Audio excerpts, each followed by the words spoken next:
Ok, je suis dans le noir là. De toute façon, c'est vrai que la provision, en matière de provision et en continuité de l'enquêteur, comment dire, pour fixer une provision, il faut vraiment un enquêteur très fort.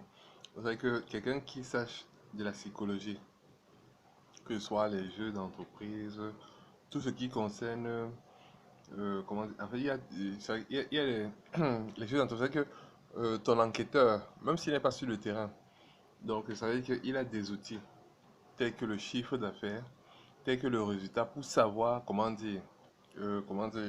la position de l'entreprise vis-à-vis de de la concurrence. Oui, ça c'est des trucs que tout le monde peut avoir et qui sont des informations qu'on a très facilement, très librement.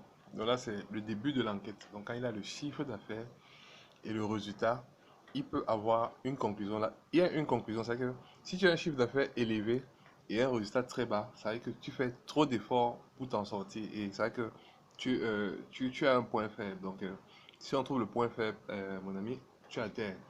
Donc, ça, c'est des résultats très simples. Donc, c'est que l'actionnaire, quand il voit ça et que ces gars ne suivent pas mes amis, vous êtes en train de faire un mauvais truc.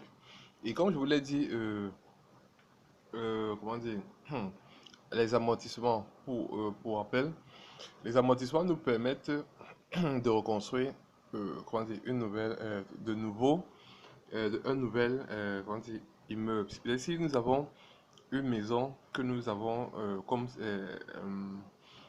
comme siège social, euh, euh, en apport en nature, alors si, comment dire, à travers le taux ou la durée d'amortissement, on doit avoir un nouvel amortissement. Et la plupart des temps, quand comment dire, l'immobilisation ou la maison qui sert de siège social se met à vieillir, alors monsieur, il faut savoir que votre comptable n'est pas bon. C'est-à-dire que si peut-être la qualité, parce que la qualité que vous avez au début, donc si ça diminue, c'est que le comptable se sert en amortissement ou en provision. Point. C'est un peu ça. Donc ça, c'est les règles de gestion. Les règles pour savoir si c'est une bonne gestion. Euh, Au-delà, bon, pour aider toujours l'actionnaire, il y a ce qu'on appelle l'audit ponctuel. Dans ce que vous venez et vous constatez et vous repartez.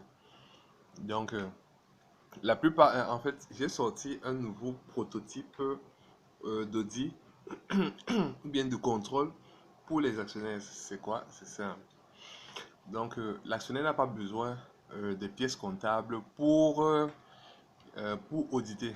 Donc, l'actionnaire, quand il vient, il entre, il sort, il sait ce qui se passe dans son entreprise, même s'il n'est pas venu depuis 10 ans. Comment ça se fait? Comment on fait ça?